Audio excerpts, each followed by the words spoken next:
You better get to the front and do everything you can to stay up there. Matt. Larry Mack, and that's part of Dale Earnhardt Jr.'s strategy for that 6th Talladega win. Keep his car as close to the front as possible. The other part, try to stay in the high side. He, too, like the other Hendrick engine cars, concerned because of their corporate teammates having issues as well. Mike? In restrictor plate races, Kurt Busch is 0 for 45. Casey Kane is 0 for 33. But Chris, they've each finished second 3 times. And Mike, restrictor plate king, the nickname closer for Kevin Harvick. He hasn't led. He hangs around 17th, 18th. When will he make his move? Is he just kind of gauging? Maybe he's aware that at the halfway point of the last 5 races, that driver has not won the race. We'll see when he makes his move. That's our AT&T mid-race report. Let's rejoin the guys upstairs, Darrell, Larry, and Mike. Thanks, Chris. What Pablo Montoya has come to the lead on the low side, with Matt Kenseth in tow and Tony Stewart. He and Casey Kane have come across the line side by side the last few laps here, and now a 3rd lane beginning to work, led by Jamie McMurray. But I just tail in Charlie back here. Jeff Gordon, he's keeping up with the back of the pack. Remember, he was having that heating issue.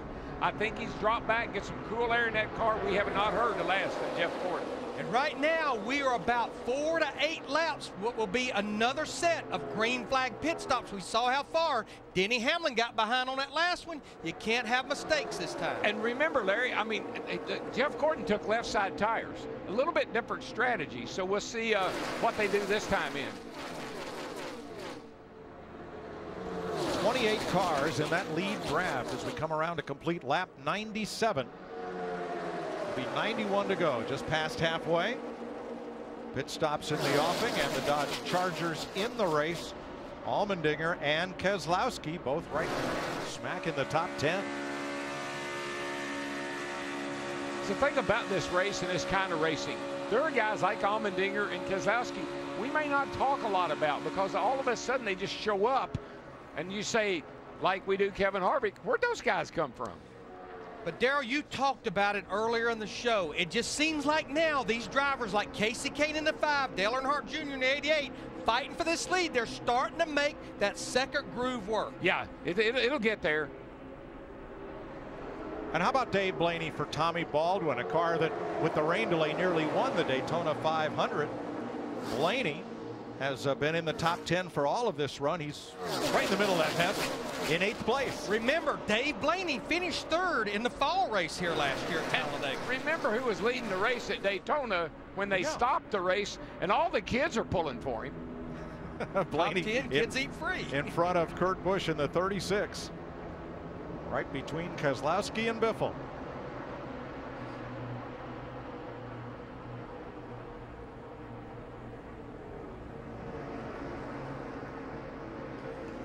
But looking at Montoya in that 42, I think he's doing exactly what we talked about. He's been notorious for running at the back till about 15 or 20 laps to go. Here he's up here leading as we're starting to get into some green flag pit stop. And Larry, look what we're averaging for our race pace right now. 181 miles an hour average speed so far.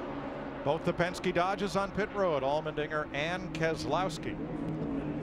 Krista. A.J. Allmendinger starting 2nd in this race, had to go to the back for a pit road penalty. He's worked his way back up towards the front. A.J. Allmendinger saying his strategy here, a lot of prayer. Steve? 4 tires for Brad Keselowski, Krista. They also gave him a windshield tear off, and they're going to make a slight chassis adjustment because handling is an issue for Brad Keselowski. Now you can get off pit road without losing a lap, but you will lose a lap on a green flag pit stop as you try to come up to speed and the pack comes by. More takers on pit road. Casey Kane, Dale Jr., Kurt Busch, and more. Dick? Oh, here's the 51. That's Kurt Busch pitting right now. That crew also pitted for him yesterday in the preliminary event. Matt? And they just pulled the tear off Dale Earnhardt Jr. Chevrolet. 4 tires on this stop. Krista? Matt, Casey Kane loves the momentum of running up front, leading laps, something he hasn't done all season. A 4-tire change for Casey Kane.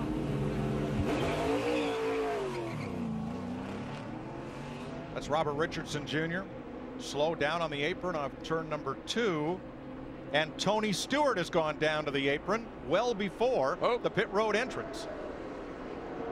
I think he might be out of fuel. He's either out of fuel, but also remember, that's another Hendrick engine in that 14 car of Tony Stewart's. Here come the leaders to pit road, Dick.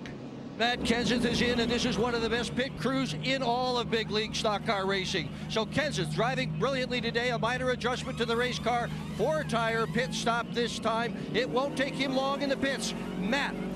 And Jeff Gooch Patterson already has the first can of fuel in. They are going to make an adjustment. And still no word on the car. The motor was running when he hit pit road. So, Matt, it appeared that he just got down to the apron and out of traffic to make his entrance to pit road. I saw him shaking the car around a little bit as if he was low on fuel and possibly running out of fuel. Okay, Steve, what'd they do for Jeff Gordon? Right side tires only for Jeff Gordon. Right sides and gas. Remember last time Jeff Gordon changed just left side tires on his 24 car. Kevin Harvick picks up the lead from Paul Menard. Michael Waltrip is in. Dick? And Michael Waltrip's big problem is not the car, it's his feet. His feet have gotten hot inside the race car, Matt. Right, trying to keep up with the racetrack as it's getting hotter and hotter, the track getting slicker. They made a slight adjustment on the 18, Steve. 4 tires for Greg Biffle, Matt. He too gets a clean windshield. No other adjustment to that race car, tires and fuel. That leaves just Kevin Harvick and Paul Menard out on the racetrack. Their car owner, Richard Childress, inducted into the International Motorsports Hall of Fame here Thursday night, along with drag racers Kenny Bernstein and John Force.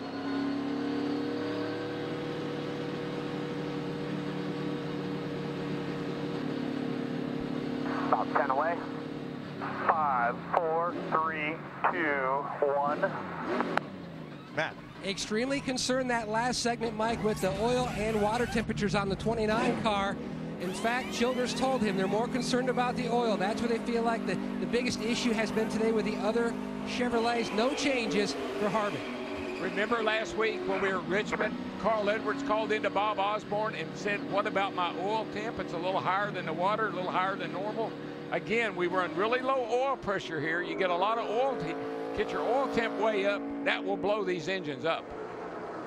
Paul Menard will surrender the lead and be the final lead lap car to make this green flag pit stop. Larry, any disadvantage to waiting this long? Well, normally there would be, but I think one reason they left Paul Menard and Kevin Harvick out there, Dick Berggren, I think they can now make it on one stop.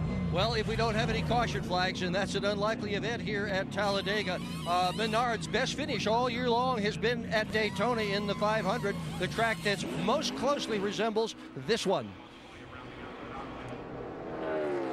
And Mike, to your point, looks like Kevin Harvick in that 29 car, he's going to get up to speed as he's trying to be overtaken by Greg Biffle in the 16. So worked out pretty good. He's not going to keep the lead, but he should blend in somewhere with this pack. Greg Biffle, the Sprint Cup point standing leader, up on the outside and to the lead as they come past Paul Menard. Whoa. Menard did not lose the position on pit road, but he will lose it now. He's not eligible to blend up into traffic till he gets up to speed in the back straightaway. Boy, the 88 and the 5 almost had an issue. The 5 really shot up the hill. You can see he lost a lot of ground, but he's got a great pusher coming up behind him. Watch this going into turn 1. Just a little dicey.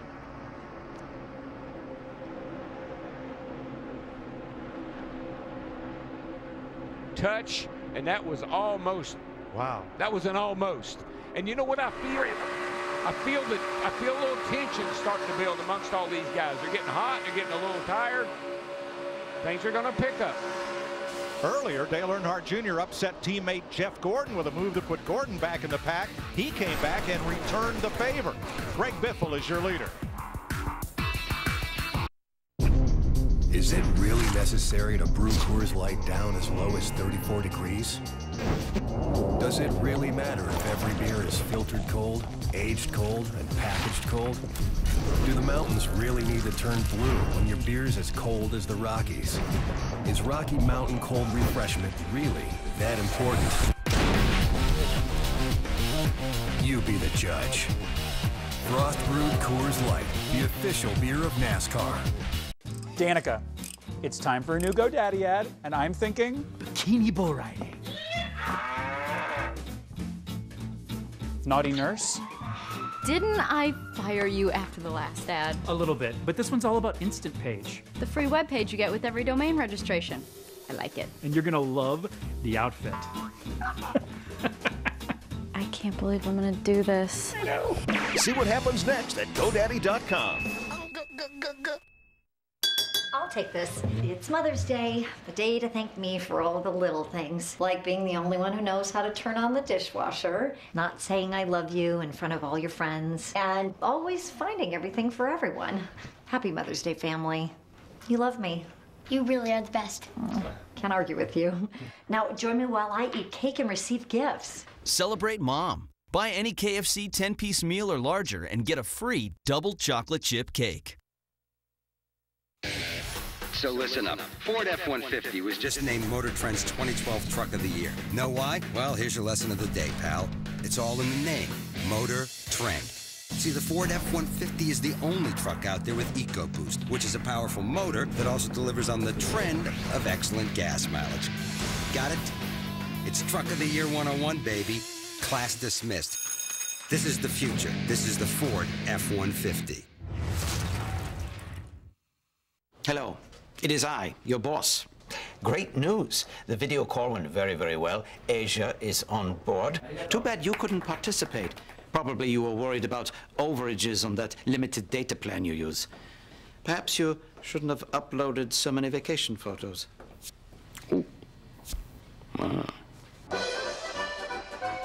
These shorts are for a younger person, wouldn't you say? Switch to Sprint, the only network with truly unlimited data. We're here at the famous Golden Ox Steakhouse in Kansas City, where we switch their steaks with Walmart's Choice Premium Steak. This is really good. Like what I grew up with. Only 1 out of 5 steaks is good enough to be called Walmart Choice Premium Beef. Can I let you in on a secret? You're eating Walmart steak. No kidding? No. I promise. It's very tender. You could almost cut it with a fork. It is delicious. We need to start buying those at Walmart. Walmart USDA Choice Premium Steak. Try it. Tell us what you think about it on Facebook. It's 100% guaranteed. Let's take an inside look at what's happening in the NASCAR Sprint Cup Series, brought to you by Sprint. Matt Kenseth has led the most laps today, the biggest mover, thanks to a 12.5-second pit stop. Jeff Burton, who is now up to third. Check out the NASCAR Sprint Cup mobile app on your Android-powered device, only on the Sprint network, the only national carrier with truly unlimited data. Learn more at sprint.com/speed. 79 laps to go. Biffle the leader in a Ford. Keselowski's Dodge second. Then Burton's Chevrolet in third. The 31, Marcus Ambrose, battles with him in a Ford. And Matt Kenseth's Ford. Those are your top 5. Denny Hamlin running up with that pack went a lap down during the pit stop sequence. So Hamlin, his number 11, second in line, but not on the lead. What do you trust? It really does. And again, I'm just seeing Matt Kenseth and Greg Biffle, these two Fords, they seem to be able to set the pace. They seem to be just a little bit quicker than everybody else. How about a Talladega Cinco de Mayo Super Moon Sunday? 200 mile an hour, crank it up.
that is 17 cars under a blanket with 75 laps to go. Greg Biffle in front of Brad Keselowski, Clint Boyer, Marcus Ambrose, Juan Pablo Montoya.